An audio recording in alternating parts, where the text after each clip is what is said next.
Los primeros pasos de la campaña británica para llegar a la firma de un tratado de comercio con España se dieron en la década de 1830 y concretamente podemos decir que se iniciaron aún en vida de Fernando VII, con una carta dirigida a C.A. Bermúdez, en la que desde la perspectiva británica y recogiendo argumentos de la clase mercantil de aquel país que se irán repitiendo con insistencia en documentos posteriores, se intentaba convencer al gobierno español para que abandonase el sistema prohibitivo. En realidad, todo este documento refleja la orientación de la política comercial británica encaminada a conseguir con todos los países un tipo de relaciones que no frenaran su propia expansión. Ante el giro neoliberal de El Deseado, se abrieron las posibilidades al capitalismo extranjero que supo entrar con intermediarios para hacerse con las riquezas del país y muy en concreto con las minas de Almadén, cuya producción cayó en manos de la familia Rothschild.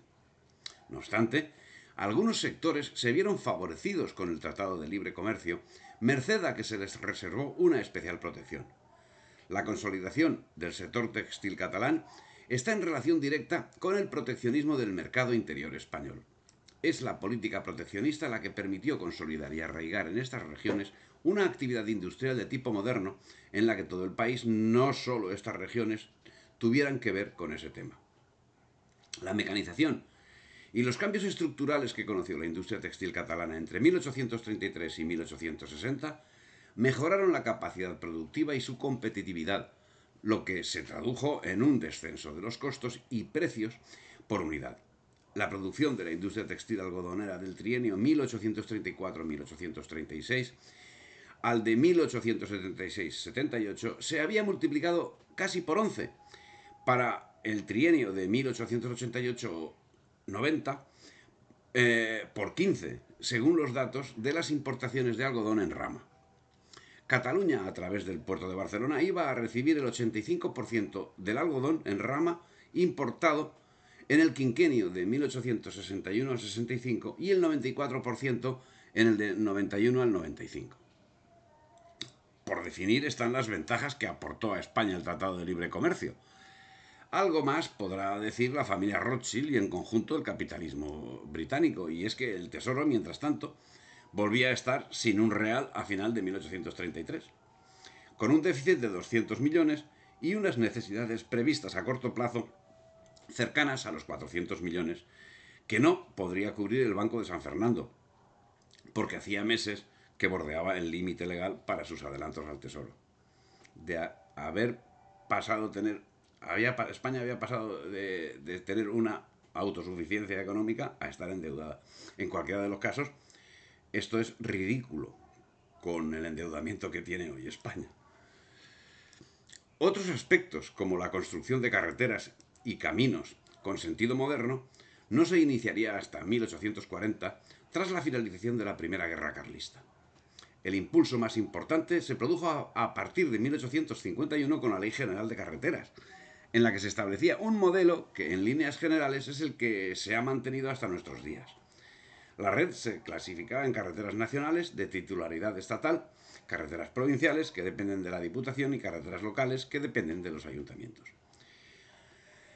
Entre 1842 y 1940 se modificaría el peso de las regiones en el conjunto económico nacional como consecuencia de la consolidación de la industrialización del eje norte, acentuándose, por otra parte, los desequilibrios económicos interiores en términos de desarrollo comparativo.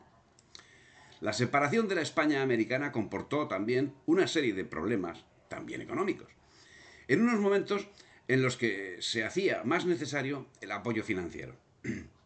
Así, la falta de plata generó una escasez de oferta monetaria, lo que llevó de inmediato a una subida de tipos de interés que frenó la actividad financiera y a renglón seguido la empresarial. La evidencia del servicio que prestaba a España el Tratado de Libre Comercio tuvo una de sus principales expresiones el 16 de febrero de 1836, cuando Mendizábal liquidó y declaró nulos todos los créditos a cargo del Estado que no fuesen presentados a reconocimiento antes del 31 de diciembre del mismo año. Una argucia liberal que sirvió para despojar de sus derechos a los prestamistas menos avispados, que no eran precisamente banqueros. Y es que Juan Álvarez Mendizábal era un liberal radical procedente, curiosamente, de la Gran Bretaña. donde se dedicaba a los negocios. Fue reclutado por la regente María Cristina para solucionar la situación militar, política y sobre todo económica creada por los liberales moderados encabezados por Cea Bermúdez y Martínez de la Rosa, y era tenido por los liberales como la panacea. En lo económico, el agradecimiento de los liberales al apoyo inglés posibilitó la crisis textil de 1837 en Barcelona, lo que conllevó una importante revuelta que fue duramente reprimida por Espartero en 1842. El autor del bombardeo, el jefe de la masonería barcelonesa y militar de a las órdenes de Espartero, Juan Van Halen, llegó a derribar más de 400 edificios con las bombas que para el caso le proporcionó el ejército inglés. La situación provocó un malestar generalizado que acabaría con la regencia de Espartero en 1843. En ese periodo, no obstante, tomaría auge el sistema crediticio, siendo que el año 1838 se crea la primera caja de ahorros de España, la de Jerez de la Frontera, que dará lugar en 1839 a que se ordene la creación de cajas provinciales ligadas a los Montes de Piedad de la Iglesia. Pero la situación de crisis generalizada era manifiesta. A la crisis del conflicto carlista se unía la crisis económica, así como la falta de sentido solidario que había posibilitado el predominio mundial de España en los siglos anteriores. Y de ello se daban cuenta también en el extranjero. Así, en su Diario de un turista de 1839, Stendhal, el maestro de la novela realista, recoge con la perspicacia propia de su talento sus impresiones tras un viaje de Perpiñán a Barcelona. Decía, los catalanes quieren leyes justas, a excepción de la ley de aduana, que debe ser hecha a su medida. Quieren que cada español que necesite algodón pague 4 francos la vara por el hecho de que Cataluña está en el mundo. El español de Granada, de Málaga o de La Coruña no puede comprar paños de algodón ingleses que son excelentes y que cuestan a 1 franco la vara. Stendhal, que amén de escritor era también un ducho conocedor de la administración napoleónica para la que había trabajado, captó al instante la anomalía. El arancel proteccionista implantado por los gobiernos de España en atención a la perpetua queja y excelente diplomacia catalana ha convertido al resto de España en un mercado cautivo del textil catalán cuando es notorio que es más caro y peor que el inglés. Bien, no recaía solo en los conflictos señalados la responsabilidad del maremagno del siglo XIX. El desorden administrativo, que si venía siendo endémico, se encontraba particularmente agudizado en estos tristes tiempos, llevó al barón de Meer, a la sazón capitán general de Cataluña, a alterar el orden administrativo de aquellas provincias, solo en virtud de un bando, variar la división de su territorio, hecha por una ley, suprimir intendencias, quitar las autoridades puestas por el gobierno y sustituirlas, en fin, con otras nombradas militarmente por él mismo. Excesos que irritaban a sus administrados, que se veían vejados, además con destierros, prisiones y otros malos tratamientos, que llamaron la atención de las Cortes y por último del gobierno, que se vio precisado a separar al culpable por decreto del 1 de junio y reemplazarlo por el general Jerónimo Valdés. Algo similar sucedía en Sevilla y en Granada, de donde fueron cesados los capitanes generales Juan Palarea y el conde de Cleanor. El 31 de agosto del 39 se produjo el acuerdo de Vergara entre Espartero y Maroto, dando por finalizada la primera guerra carlista, que sin embargo seguiría en activo en el Maestrazgo y en Cataluña. Y al calor de esta situación surgieron y se ampliaron 2 importantes núcleos industriales, el vasco y el andaluz. No andaba lejos de esta actividad, de esta actuación, Joaquín Baldomero Fernández Espartero, que el 1 de agosto de 1840 se pronunció y tras el exilio de María Cristina asumió las funciones de regente, que las mantendría hasta el año 1843. A su amparo, empresas y tecnología extranjeras se instalaron en España, abarcando los más variados ámbitos, así capitales franceses y británicos, y en segundo término alemanes e italianos, desarrollaron actividades bancarias. Capitales británicos, por ejemplo los Domecq y los Osborne, y en segundo término capitales franceses, monopolizaron la agricultura. Capitales ingleses, franceses y belgas se apropiaron de la explotación minera, y el ferrocarril se desarrolló también a base de capitales principalmente británicos.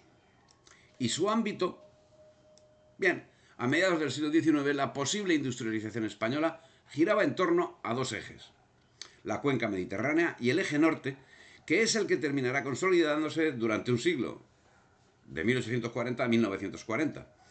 La factible industrialización del eje mediterráneo partía de las potencialidades demostradas por Cataluña y Andalucía en el segundo tercio del siglo XIX y que terminaría fracasando por el retroceso industrializador que vive Andalucía al final de ese mismo periodo. ¿Y cómo repercutiría esa situación en el factor humano? En 1860, el sector industrial solo ocupaba el 17% de la población activa, frente al 64% en la agricultura. Las actividades primarias generaban entonces el 40% del Producto Interior, mientras que correspondía a la industria el 17%. Cataluña era, entre 1850 y 1870, la región industrial más avanzada, en realidad la única que podía calificarse como propiamente industrial. Otras zonas de cierta densidad manufacturera estaban situadas entonces en Vizcaya, Asturias y Andalucía. En cuanto a la alfabetización, hay que señalar que el 27% de la población estaba alfabetizada, cifra inferior a la medida europea. En cambio, el número de estudiantes de enseñanza secundaria y universitaria en relación a la población escolarizada era mayor en España que en Francia o en Italia. La educación técnica superior, con un número relativamente reducido de alumnos, fue capaz de responder, sin embargo, a los dos grandes sectores que demandaban ingenieros a mediados del siglo XIX: las obras públicas y la minería. En cuanto al capital, los capitales nacionales se limitarían a nutrirse con las desamortizaciones, las concesiones de servicios públicos, los suministros al ejército o las concesiones administrativas, al ferrocarril, a la banca, al comercio, con las que eran ganados para la causa liberal. En esta situación, la economía española muestra un desfase radical con respecto a la europea, con una agricultura oscilante entre el latifundio y el minifundio, de rendimientos bajos y mantenida por el proteccionismo estatal en provecho de la oligarquía nacional y extranjera. De hecho, en muchos aspectos, como venimos señalando, la economía española resultaba ser una economía colonial en manos del capital extranjero.